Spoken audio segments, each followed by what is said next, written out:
Enggak.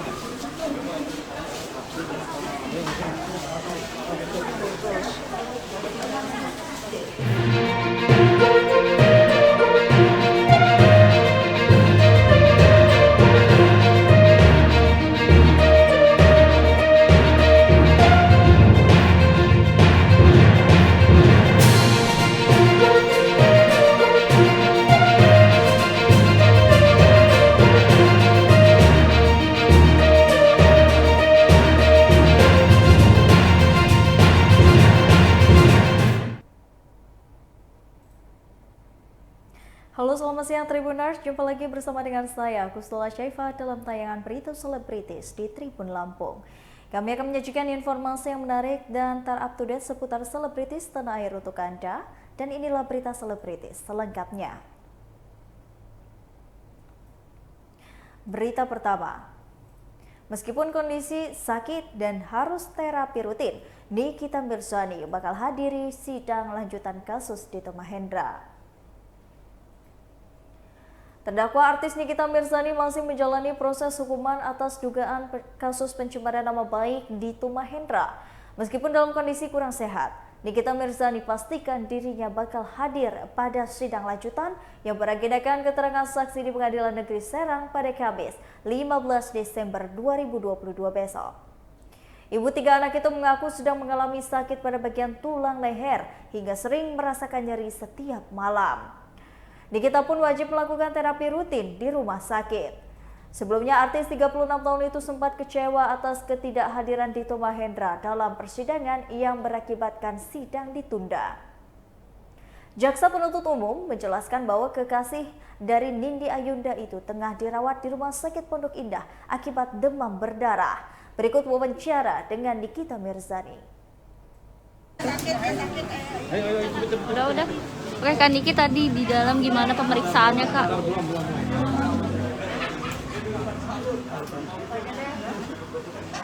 Oke Kak, tadi di dalam gimana pemeriksaannya Kak? Sudah pemeriksaan tapi terapi dokternya itu adanya nanti hari Kamis kalau nggak Sabtu yang Yang sekarang yang lagi dirasakan sama Kak Niki apa sih Kak? bisa renov ini karena ternyata ada tulang besul ya. Penebalan. Ya karena pengapuran itu apa sih tadi nanti aja dokter yang menjelaskan ya. Yang pasti ini kita hari ini melakukan terapi untuk biar lebih nyaman dengan apa yang dirasakan.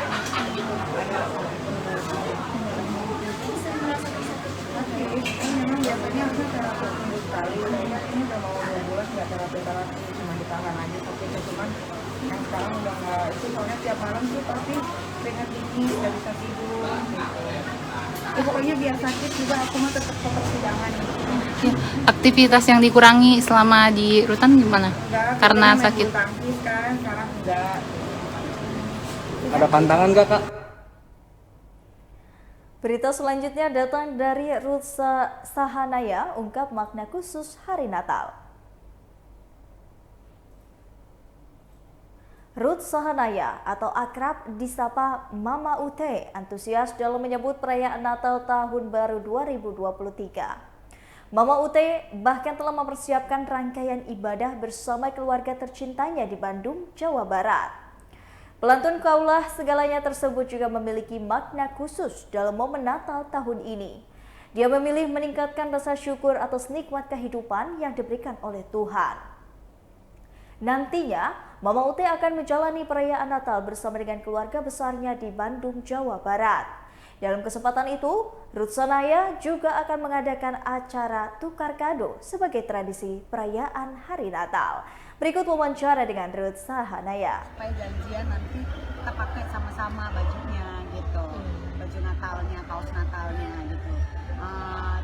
Selebihnya sih ya seperti pada umumnya aja ya gitu ya, kita sama-sama jam tanggal 24 malamnya kita kumpul, kita doa bersama, kita kebaktian, kemudian menunggu sampai waktu pas Natalnya, malam Natalnya tunggu pas tanggal 25-nya, dan kemudian tanggal 25-nya ya biasa kita pasti kumpul keluarga, pasti ada saudara-saudara yang datang gitu.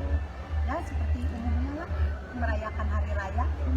Tapi ada hal unik apa sih yang bisa dilakuin sama keluarga, Mama Ote? Kenapa? Hal unik apa yang dilakuin sama pas Natal sama keluarga? Hal unik ya.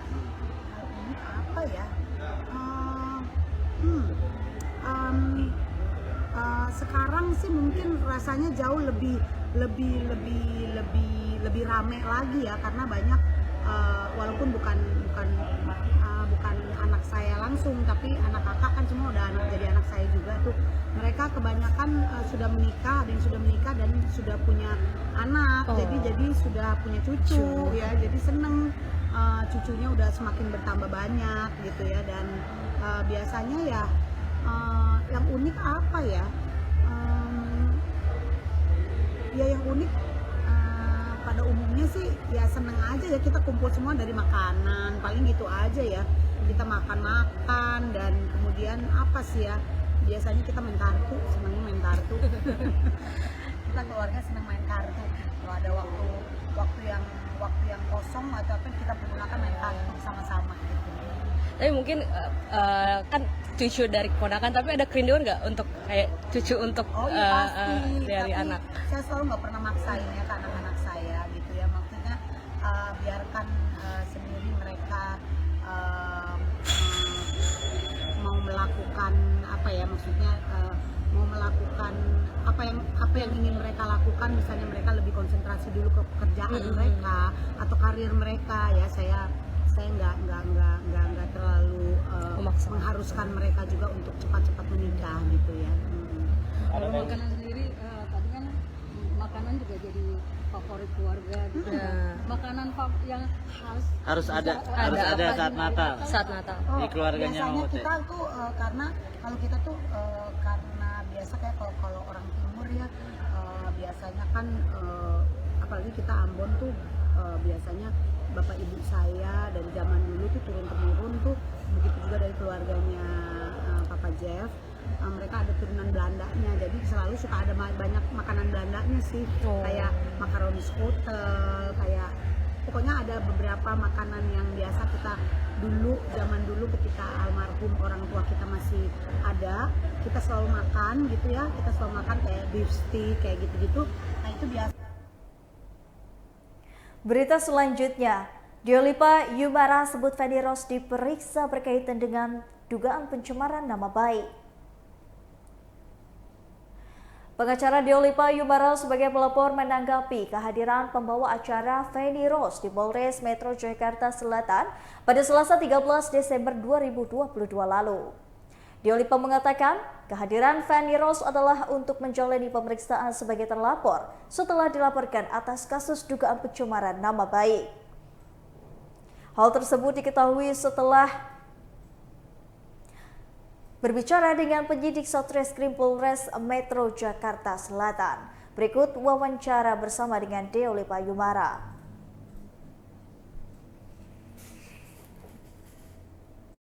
Lah, saya tanya ke penyidik, ya memang datang. Sudah di BAP beliau. melihat respon datang gimana Bang? Ya itu tadi ceritanya, akhirnya datang juga. Barusan sempat update gak sih Bang ke penyidik, mungkin perkembangannya sampai Oh mana? tadi penyidik barusan aja. Iya, perkembangannya sampai mana mungkin Bang? Ya sudah, jadi beliau sudah di mana, di BAP. Ini kan masih lidik. Nanti berikutnya adalah saksi ahli. Tentu kita harus taat sama prosedur hukum kan, karena setiap ini kan ada yang namanya BAP, kemudian dididik, kemudian ada yang namanya restoratif justice. Karena ini informasi privat atau rahasia saya nggak tahu, tapi itu disampaikan oleh penyidik, kata penyidik. Ya, jadi nggak apa-apa. Berarti kan ini berjalan masuk kepada proses yang ketiga, yaitu masih dilidik pemeriksaan ahli bahasa. Ahli bahasa 3 ya, ahli bahasa, ahli pidana, dan mungkin ahli yang lain. Jadi nanti dalam Desember ini, mengingatkan ini kan masuk ke wilayah mau Natalan sama Tahun Baru. Jadi tanggal 20-an ini udah nggak ada pemanggilan karena fokus kepada pengamanan. Tapi lanjut tahun depan. Berita selanjutnya datang dari Taki Malik yang membawa bukti kasus dugaan penggelapan dana Saffron. Ayah Taki Malik Marsyidin Malik menyambangi Polres Metro Jakarta Timur guna menindaklanjuti laporan terhadap pengusaha saffron bernama Aji Barkah. Kedatangan Masyurudin ke Polres Metro Jakarta Timur ini untuk memenuhi panggilan polisi terkait dugaan kasus dengan Aji Barkah. Dedi DJ menegaskan, tudingan-tudingan terhadap kliennya merupakan penggiringan opini dari Aji Barkah, seolah-olah mantan mertua dari Salma Vina Sudan itu melakukan penipuan terhadap produk saffron yang ditaksir mencapai 50 kg. Berikut wawancara dengan Marsyidin Malik. Tanda tangan asli ya. Jadi nanti kalian bisa tanya, rekan-rekan bisa tanya kepada Aji Barkah, apakah tanda tangan ini palsu atau asli? Ya, kalau ini asli, dibuat oleh Aji Barkah, berarti jelas unsur dia pencemaran nama baik terhadap Abi itu terpenuhi. Maka kami meminta kepada kepolisian dalam hari ini Krimsus Jakarta Timur untuk segera melakukan proses lebih lanjut. Jadi kita lanjutkan besok. Berarti maksudnya Taki mengiklankan produk dia atau gimana? Kenapa? Taki mengiklankan produk. Oh iya, kan saffron ini kan Aji Barkah minta tolong kepada Abi untuk menggunakan Taki Malik ya, karena Taki Malik kan siapa yang nggak tahu beliau kan, gitu.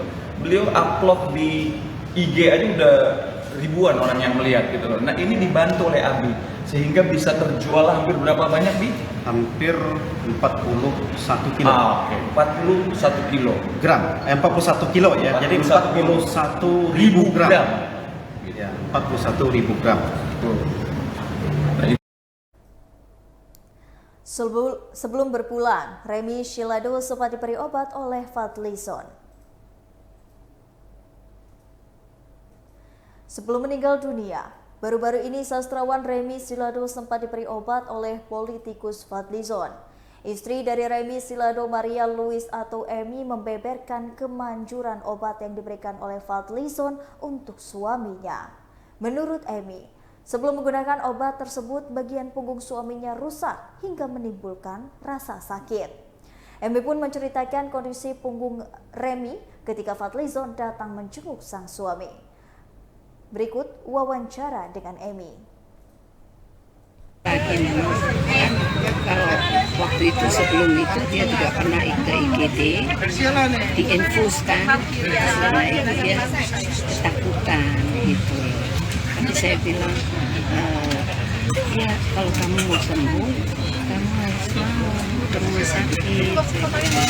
Karena selama 46 tahun mendampingi sebagai istri, saya tahu bahwa memang tidak ada yang bisa, harus dia sendiri ya menguliknya.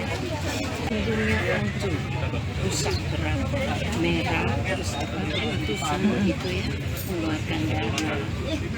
Kata saya ceritakan ini hari Senin kemarin Pak Fadlizon datang ke rumah dan saya cerita, dia lihat juga keadaannya. Terus saya bilang, oh ibu saya juga begitu, coba nanti saya kasih obatnya ya, nanti saya kirim. Dan memang dia kirim obatnya ya. Dan setelah saya ini 2 kali bersih, licin, terus punggungnya. Jadi kayaknya memang dia pergi itu mau dalam keadaan bersih gitu ya. Ya itu pengalaman saya. Baiklah Tribuners, setelah tadi berita selebritis bersama dengan saya Kusnul Asyaifa. Jangan lupa untuk terus saksikan video selengkapnya di YouTube Tribun Lampung News Video, Facebook Tribun Lampung, Instagram Tribun Lampung, dan juga TikTok Tribun Lampung untuk bisa mendapatkan informasi ter-up-to-date lainnya. Selamat siang dan sampai jumpa.